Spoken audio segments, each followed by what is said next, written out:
여러분 안녕하십니까? 백만개미 한석우입니다. 9월 10일 목요일 시장 정리하고 대응 전략을 알아보도록 하겠습니다.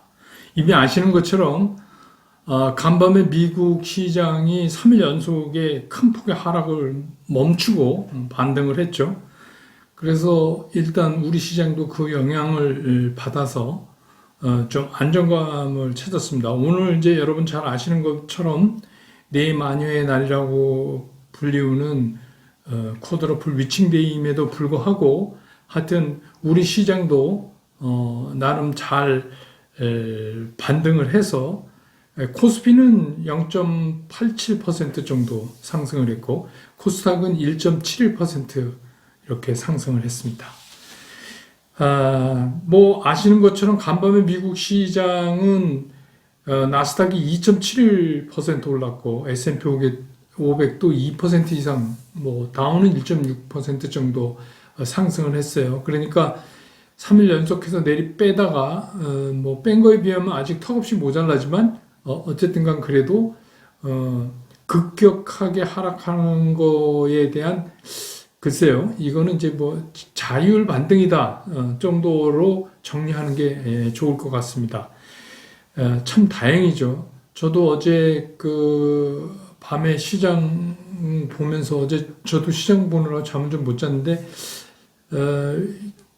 그런 생각이 들더라고요. 이 정도 되면 우리 시장도 쿼드러플 위칭데이긴 하지만 상당히 편안하게 오늘은 좀 움직여서 백만개미 여러분들이 좀 그래도 깜짝 놀란 가슴을 좀 진정시킬 수 있지 않을까 그런 생각했는데 뭐 그렇습니다. 근데 이제 이 시장의 흐름을 보면서 우리가 여기에서 또 알아둬야 될 게 있어요. 뭐냐면 코스피 기준으로 거의 종가 무렵에 외국인들은 1,500억을 샀고 기관은 3,300억을 그 사이에 내리 때렸습니다.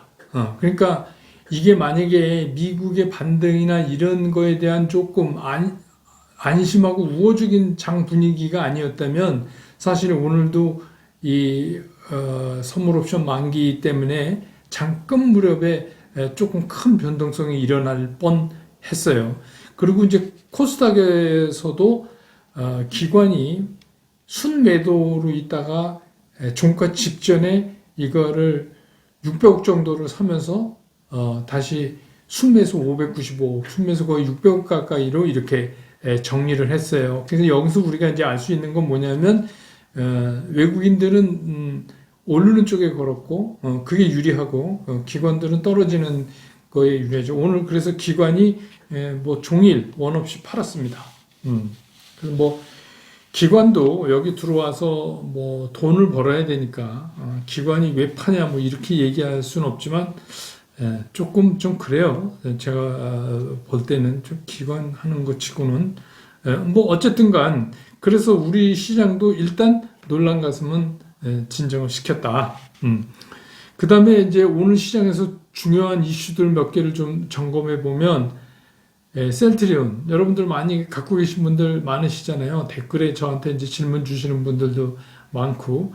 근데 이제 첫 번째 기술적으로 지금 셀트리온이 있는 위치가 굉장히 위험한 위치거든요. 그러니까 여기서 위든 아래든 아래를 가면 안 되죠. 위든 뭐 이렇게 선택을 해야 돼요. 그래서 여기서 이거를 돌려놓지 않으면 기술적 분석 좋아하시는 분들인데 기술적 분석에 그런 말이 있어요. 매달리면 떨어진다. 그러니까 이렇게 테라스처럼 이렇게 가는데 매달려서 뭐 중력이 있는 건 아니지만 이게 아무 새로운 그 에너지가 없으면 이렇게 밑으로 떨어지죠. 근데 이제 이런 데서 방향 전환을 어느 쪽이든 위든 아래든 방향 전환을 하면 그쪽으로 상당히 빠르게 간다. 그런 거를 이제 우리가 경험적으로 많이 얘기를 해요. 그런 딱 위치에 와 있는 셀트리온에 대해서 JP 모간이 보고서를 냈는데 아주 죽여놨습니다. 그래서 이게 40% 정도 더 빠져야 된다. 목표가 19만 원 정도가 적정한 가격이다. 뭐 이렇게 나왔어요.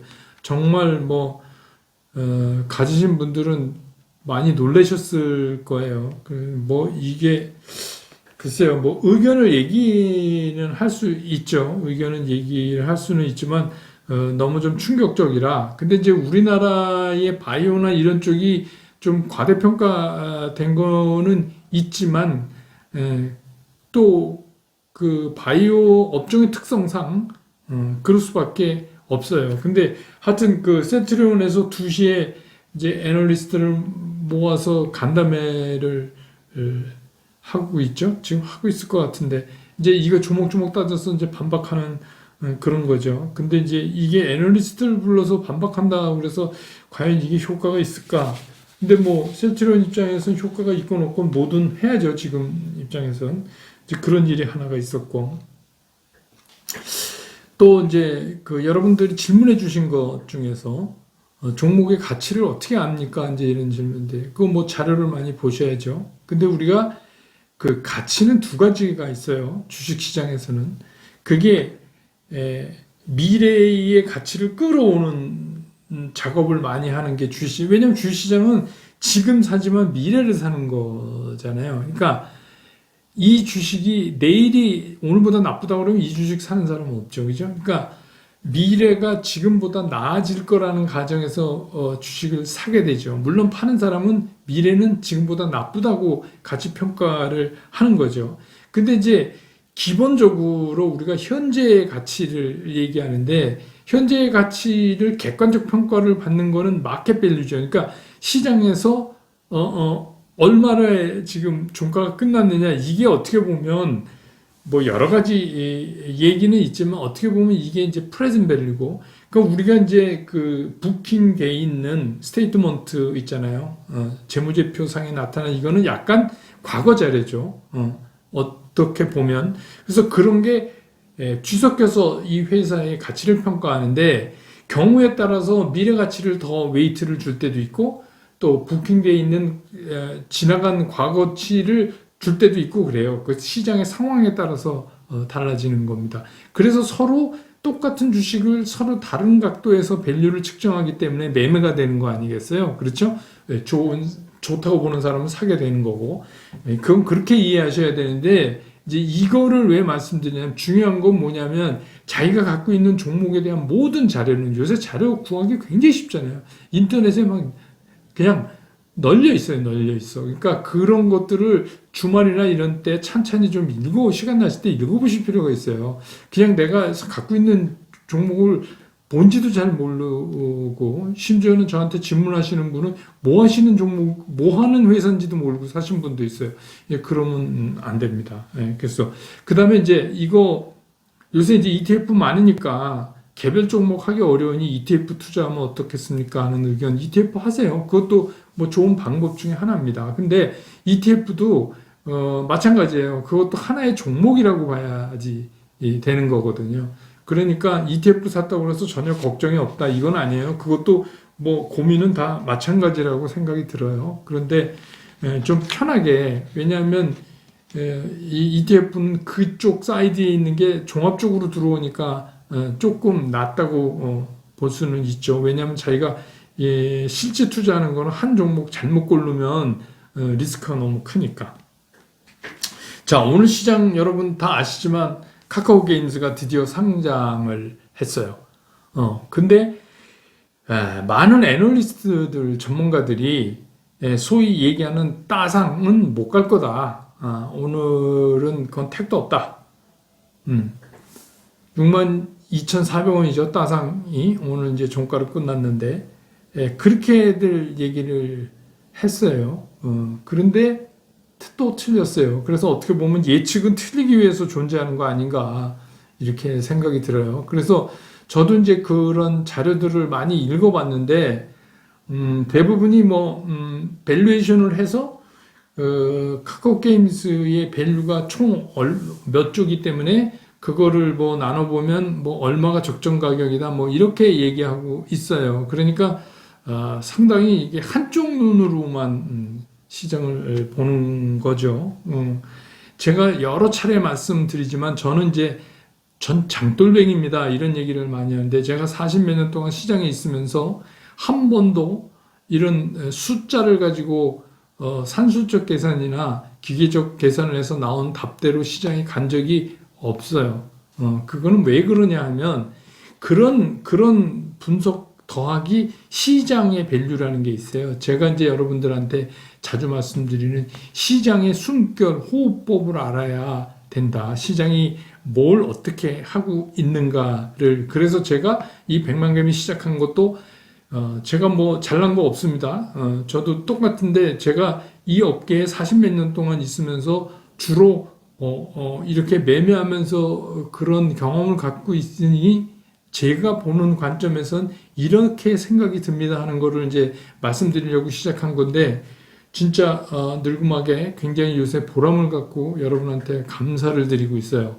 이런 거. 제 친구들도 되게 부러워해요. 그러니까 그렇게 은퇴하고 그런 거를 할 수 있다는 게 너무 부럽다. 그래서 저도 감사하고 여러분들한테 특별히 감사하고 그렇죠. 그래서 지금 그러면 이런 카카오 게임즈가 오늘 보여준 이게 과연 뭘 의미하는 것인가를 우리가 한번 짚어볼 필요가 있을 것 같아요. 그런데 이런 거잖아요. 어쨌든 간 62,400원에 오늘 종가가 끝난 건 팩트예요. 그죠?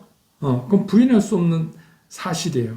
그러니까 우리는 무슨 예측한 사람, 애널리스트가 맞냐 틀리냐 이거를 뭐 OX로 맞췄냐 틀리냐 이거를 하는 게임이 아닙니다. 주식시장은 그냥 돈을 벌면 되는 거예요. 주식시장에 내가 들어와 있는 이유는 뭐냐면 돈을 벌려고 하는 거지 누구의 예측이나 판단이 뭐 보고서가 맞느냐 틀리냐는 그렇게 중요한 게 아니에요. 그러니까 여기서 우리가 뭐냐면 지금 시중에 있는 이 유동성이 시장의 유동성이 굉장히 강하다. 굉장히 강하다. 그런 걸 느낄 수 있어요. 오늘 카카오 게임스는 뭐 외국인 기관은 다 파는 쪽에 있었고 개인만 샀어요. 개인만. 뭐 이게 나온 물량이 별로 없으니까 개인만 196억 정도 사고 말았는데 매수 잔량이 엄청 많죠. 2천 몇백만 주 정도 되는 것 같은데 그러니까 내일도 또 봐야 돼요. 이거 어떻게 될지 모른단 말이에요. 이 정도로 강하다는 얘기는 뭐냐면 향후에 제가 이제 자꾸 말씀드리는 빅히트 엔터테인먼트를 포함한 이렇게 계속 이벤트들이 있잖아요. 그 중에 큰 게 이제 그거죠. 그런 IPO도 흥행에 성공할 가능성이 굉장히 높아졌다. 그래서 그런 쪽에 관련된 거를 좀 보자. 그런 말씀을 계속 드리고 있는 거죠. 그래서 오늘 이제 카카오 게임즈가 우리한테 그 보여준 시그널은 뭐 그 정도로 이해하면 되죠. 자, 그러면 오늘은 좀 이런 얘기를 좀 드리고 싶어요. 과연 도대체 주식 시장이 뭘 하는 곳이냐? 저는 좋은 주식을 사서 뭐 10년 이상 장기간 보유하면 돈 벌는다 이런 말은 별로 동의 안 해요. 저는 그런 말은 동의 안 합니다. 제가 주식시장에 있었지만 삼성전자가 옛날에 LG전자, 그러니까 금성사보다 훨씬 쌌어요. 그때 제가 그걸 알았더라면 뭐 집을 팔아서라도 샀겠죠. 근데 그런 거를 알 수가 없어요. 왜 알 수가 없느냐면 기업이 바뀌기 때문에 그래요. 기업이 하는 일이나 이런 것들이 계속 바뀌어 가기 때문에 그러니까 좀 넌센스죠. 그러니까 뭐 20년 전에 삼성전자를 사서 이거는 계산은 할 수 있지만 그렇게 되지가 않습니다. 주식시장에. 또 주식시장은 몇 번씩 곤두박질을 치면서 올랐다간 떨어지고 올랐다간 떨어지고 그러는데 사실 주식시장이 투자자들한테 괴롭히는 게 97일이면 기쁜 날은 3일 정도뿐이 안 돼요.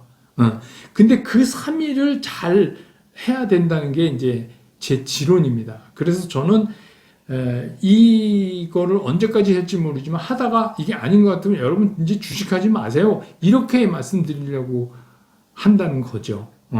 아닌 때는 안 하는 거죠. 억지로 만들어서 개인 투자가가 억지로 만들어서 할 수는 없죠. 예를 들어서 뭐 기관 투자가나 자산운용사 뭐 예를 들어 이런 데가 본업을 팽개치고 주식시장 나쁘다고 나 여기 가서 뭐 배추를 팔래요 이럴 수는 없잖아요. 그러니까 그렇지 않은데 개인 투자가들은 언제든지 그만둘 수 있는 거예요. 그 얘기가 무슨 얘기냐? 지금은 쉽게 오지 않는 찬스에 있는 시장이다 이게.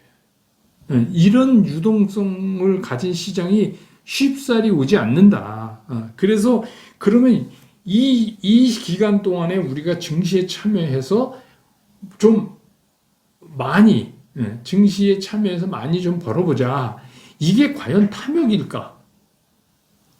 그러면 여러분, 투기와 투자를 어떻게 구분합니까? 장기 투자는 투자고 단타를 치면 투기라고 얘기할 수 있습니까? 전 얘기할 수 없어요. 그래서 어차피 우리는 주식 투자는 투자와 투기의 사이의 담벼락을 걸어갈 수밖에 없다는 거예요. 예를 들어서 시장에 들어온 이상 우리가 위험을 벗어날 수가 있을까? 주식 시장에 처음 들어서는 순간부터 우리는 위험하고 같이 지내야 돼요. 그래서 많은 애널리스트들이 그렇게 얘기하잖아요. 주식 시장을 얘기할 때 위험 자산, 금 이런 거, 안전 자산, 뭐 이렇게 자기네들도 말을 그렇게 하면서 위험을 피하라 하는데 주식 시장에 들어온 이상 위험을 피할 수가 없어요. 처음부터 위험을 갖고 가는 거예요. 그러니까 여기서 위험을 피하는 거는 도망가는 게 아니라 위험을 컨트롤하는 거예요. 위험은 있어요. 항상 존재해요. 그게 존재하지 않으면 주식시장 자체가 존재할 수 없다. 그래서 모든 사람이 지금은 위험하지 않습니다. 주식시장 괜찮습니다라고 생각할 때는 이미 늦어서 살 게 없어요. 주식시장이. 그러니까 하이리스크 하이리턴이란 말이 나온 거예요. 확률적으로 성공 확률은 떨어지지만 하이리스크를 걸었을 때 리턴만 따지면 클 수 있다. 그럼 우리가 해야 되는 게 뭐예요? 위험 관리를 해야 되는데 이 위험 관리는 시장을 도망가는 게 아니라는 거예요. 시장을 도망가는 거는 위험 관리가 아니에요. 그냥 안 하는 거예요. 주식을 안 하는 거예요. 나 주식 안 해. 내가 딱 보니까 주식시장 이제 끝났어. 돈 벌기 힘들어. 난 이제 자산 운영하는 방법을 다시 부동산으로 가든지 난 딴 거를 택해야 되겠어. 이게 떠나는 거를 얘기하는 거지. 위험하다고 그래서 주식시장에서 위험을 멀리한다? 그러면 다 팔고 나가는 수밖에 없어요. 주식시장에 존재하는 한 위험관리 이상 그 이상을 할 수가 없다. 그러면 우리가 한번 따져보자 이거예요. 주식시장에서 주식을 팔아야 되는 이유 있잖아요. 그게 사야 되는 이유보다 더 많아요. 그러니까 주가가 계속해서 올라갈 때도 우리는 계속해서 팔아야 되는 이유를 하나씩 덧붙이고 있는 거예요. 왜? 이렇게 올랐는데, 이렇게나 많이 올랐는데, 이렇게나 올랐는데. 그렇게 할 수밖에 없어요. 근데 사야 되는 이유는 어떻게 보면 되게 불확실성에 가려져 있어요. 그래서 왜냐하면 내가 산다는 게 뭐냐면 나보다 더 멍청한 바보가 이 시장 안에 존재한다는 얘기 아니에요. 내가 예를 들어서 10,000원 주고 이 주식을 샀으면 이거를 적어도 수수료 빼고 11,100원에 내 주식을 받아갈 나보다 더 바보는 이 시장 안에 존재한다는 가설을 믿는 거 아닙니까? 그러면 내가 주식을 사야 될 때는 그런 바보가 있다고 믿는 거기 때문에 굉장히 위험성을 이미 갖고 있는 거예요. 그래서 제가 주식시장이 과연 누가 만들었을까? 그러면 주식시장에서 여러분 잘 보세요. 계속해서 3월부터 지금까지 비관론만 피고 있는 사람이 있어요. 비관론. 부동산에도 그런 분 계시죠? 십몇 년 동안 비관론만 핀 사람이 있어요. 아니, 그건 자기 자유니까 그렇게 해도 돼요. 근데 그러면 언제 돈을 버냐 이거예요. 그래서 제가 무모하게 여러분한테 주식 투자를 해야 된다 이렇게 말씀드리는 게 아니라는 거예요. 용기하고 만용은 다른 거예요. 만용은 그냥 무대뽀, 우리 흔한 말로 무대뽀로 그냥 사는 거예요. 이 주식이 뭔지 그것도 모르고 무대뽀로 사는 겁니다. 무대뽀의 대표적인 예를 제가 하나 들어볼까요? 오늘 아침에 새벽에 보니까 미국 애널리스트도 그따구 글을 썼던데 예를 들어서 나스닥이 이만큼 올랐는데 S&P 500은 요만큼밖에 못 올랐다. 이게 뭔 소린지를 모르겠어요. 저는. 나스닥에 구성하고 있는 종목들하고 S&P 500하고 틀리지 않습니까? 종목이. 방법도 틀리고 나스닥엔 기술 성장주들이 많잖아요. 그러니까 많이 올라온 거죠. 지금 시장에서 보면 그게 무슨 자동차하고 유모차랑 비교하는 거지 당연히 다르죠. 그게 왜 맞아야 되냔 말이에요. 상승률이. 왜 맞아야 되는지 전 그 이유를 모르겠어요. 그 우리나라 시장에서도 얘가 안 올랐다. 얘는 그동안에 별로 오른 게 없다.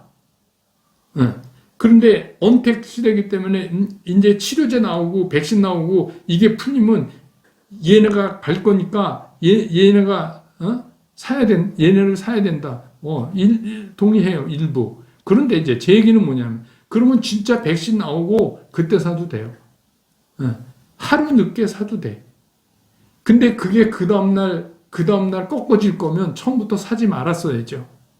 보복 소비가 일어나고 그러니까 그것들이 진짜 뛸 거예요. 그때는 엄청나게. 그럼 그때 가야지. 지금 이게 주도주가 가다가 제풀에 지쳐갖고 조금 쉰다고 그래서 이쪽 가서 이거 며칠 올라온다니까요. 근데 이런 것까지 다 쫓아다니면 전체 투자가 망가져 버린다는 거예요. 정신이 없어요. 하루는 절로 갔다, 하루는 절로 갔다, 막 이러는 거예요.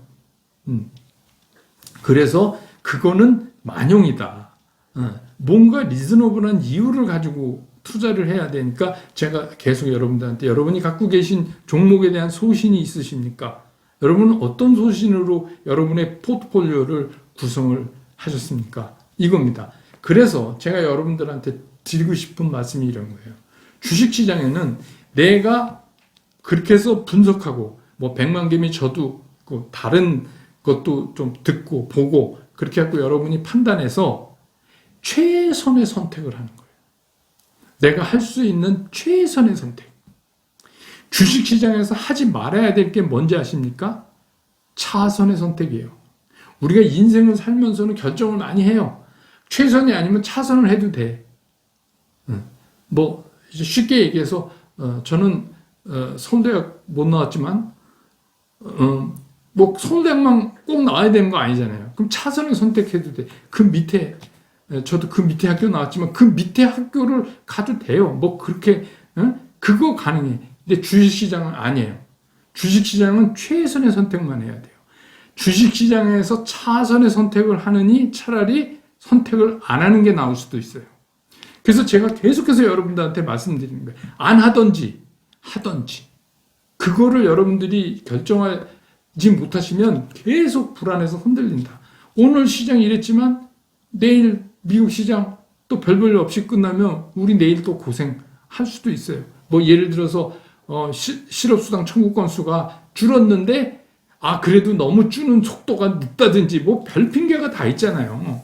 근데 그거 다 핑계라고 제가 말씀드렸잖아요. 민주공화당이 뭐 서로 뭐 추가적인 부양 갖고 뭐 이견을 그게 하루 이틀 얘기냐고요. 그러니까 그런 것들은 상당히 있다. 지금 제일 중요한 건 뭐냐면 지금 시장에 선도에서 가던 애들이 그냥 지쳐 있다는 거예요. 너무 달려서. 그러니까 이거는 좀 쿨다운해서 조정이 좀 필요하다. 그럼 우린 그 조정 기간을 어떻게 해야 되느냐. 그래서 저는 무슨 장기 투자는 좋은 것이고 단타는 나쁜 거고 이런 거 전 없습니다. 저는 지금 같은 시기에는 장기 투자와 단타를 동시에 해야 된다는 거예요. 그래서 100만 개미 대응 전략을 제가 계속 이렇게 여러분들한테 말씀드리는 거예요. 이거를 이해 못 하시는 것 같아서 오늘 좀 조금 풀어서 설명을 해드리려고 하는 거예요. 그러니까 되도 않게 댓글에다 시비 걸지 마십시오. 그러니까 이 얘기는 무슨 얘기냐 이런 거예요. 메인 포트폴리오로 선도주가 가는데 이게 태풍의 눈 같은 거예요. 왜? 이 태풍 주변에 엄청난 에너지들이 있잖아요. 이게 태풍이 발달하면서 이것들을 막 빨아들여요.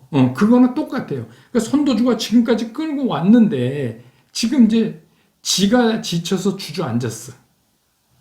그런데 이거는 항상 가면서 누구를 하나씩 더 이 안쪽으로 태풍이 자꾸 에너지를 끌어넣는 유동성의 시장에서는 그런 현상이 일어난다 이거예요.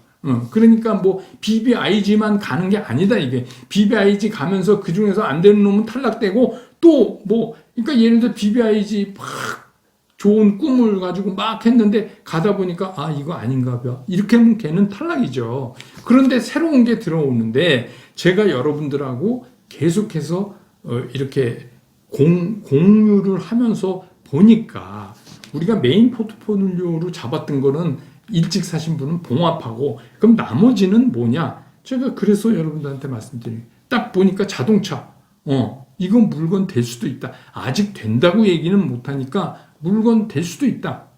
그러니까 이 자동차 관련, 전기차, 수소차. 그럼 어저께 제가 수소차 관련 밸류체인에 있는 업체들 자료를 보내드렸죠. 그러니까 이제 뭐 그런 것들, 또 자동차 세트 메이커, 뭐 그런 거. 그 다음에 SK텔레콤, 거기 또 5G 관련된 회사들, 그것도 어제 제가 영상에 보여드렸죠. 뭐 그런 거. 그 다음에 빅히트 엔터테인먼트의 IPO를 앞두고 우리나라 문화 콘텐츠 엔터테인먼트 이쪽에 있는 것들이 재편될 가능성이 보이니 엔터테인먼트주. 다만 얘네들은 메인에 아직 늘 수 있는 자격을 받았다고 확신할 수가 없으니 단타치라는 거예요. 이게 같이 가야 된다는 거예요. 내가 메인 포트폴리오가 부족한 분은 떨어지면 많이 사지 마시고 하루에 한 주씩 사서 모으는 한이 있어도 떨어질 때 내가 전체 투자 금액에서 포트로 이건 메인이다 잡았는데 그런 것들은 떨어지면서 쫓아가고 그래봤자 그거 한 3종목, 4종목 그렇게밖에 안 될 거예요. 나머지는 현금을 가지고 한 40% 현금을 가지고 얘네들이 떨어지는 날마다 얘네들도 샀다가 오르면 팔고 이거를 제가 그냥 얘기하는 게 아니라 제가 해봤다고 그러잖아요. 해보고 있다고. 해보고 있으니까. 오늘 예를 들어서 넷마블이 엔터 쪽이 별로였어요. 딴 거에 비해서. 그 이유가 뭐예요? 오늘은 카카오 게임즈 날이거든. 빅히트 엔터테인먼트 날이 아니에요. 걔네는 이제 다음번에 가요. 그러니까 뭐야? 떨어지면 사야죠. 그런 것들은. 그래서 얘네는 그래서 올라오면 제가 요새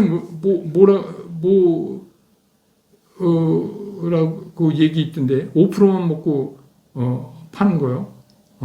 오남이 그 5%만 남으면 미련 없이 판다. 뭐 요새 그거 유행어예요. 그러니까 그 얘기는 뭐냐면 여기서 올라오면 팔고 떨어지면 또 샀다가 올라오면 팔고. 그래서 제가 그거 어떻게 한다고 그랬죠? 떨어질 때는 분할해서 팔 때는 완샷에. 그렇게 해서 이쪽 단타를 같이 하면서 전체 흐름을 쫓아가 보자. 그렇지 않고 위험하니까 시장에서 빠진다? 그럼 그건 도망가는 거예요. 도망가면 돈을 벌 수가 없어요. 글쎄, 도망간다고 안전할까요? 이렇게 해서, 조금씩이라도 계속해서 늘려가는 게 필요하다. 이제 저는 그렇게 보는 거예요. 그러니까, 기억하셔야 될 게 여러분이 지금 갖고 계신 포트폴리오에 있는 종목들에 대한 여러분의 소신은 있으십니까? 두 번째 질문은, 그게 여러분의 최선의 선택이었습니까? 아니면 차선이었습니까? 주식시장에서의 차선은 없다. 그 말씀을 오늘 드리는 거예요.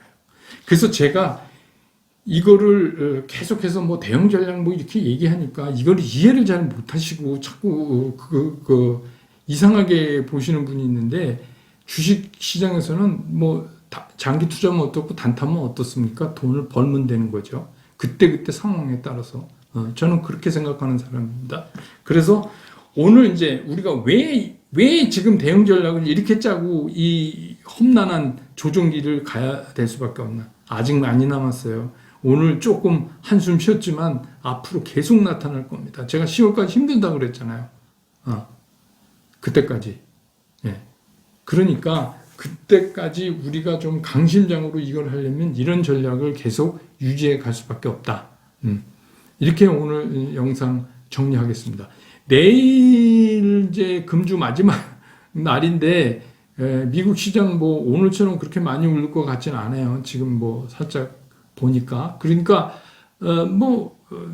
내일 또 전혀 반대 현상이 나올 수도 있고 또 우리는 쿼드러플 위칭데이 끝났으니까 뭐 대규모 매도 물량이 없다는 측면에서 보면 조금 뭐 희망적일 수도 있고 뭐 그렇습니다. 그래서 내일 시장 정리해서 보고 그 다음에 주말에 또 여러분들이 좀 기억해 두셔야 될 것들 뭐 이렇게 정리해서 내일 장 끝나고 다시 여러분 곁으로 돌아오겠습니다. 여러분 고맙습니다.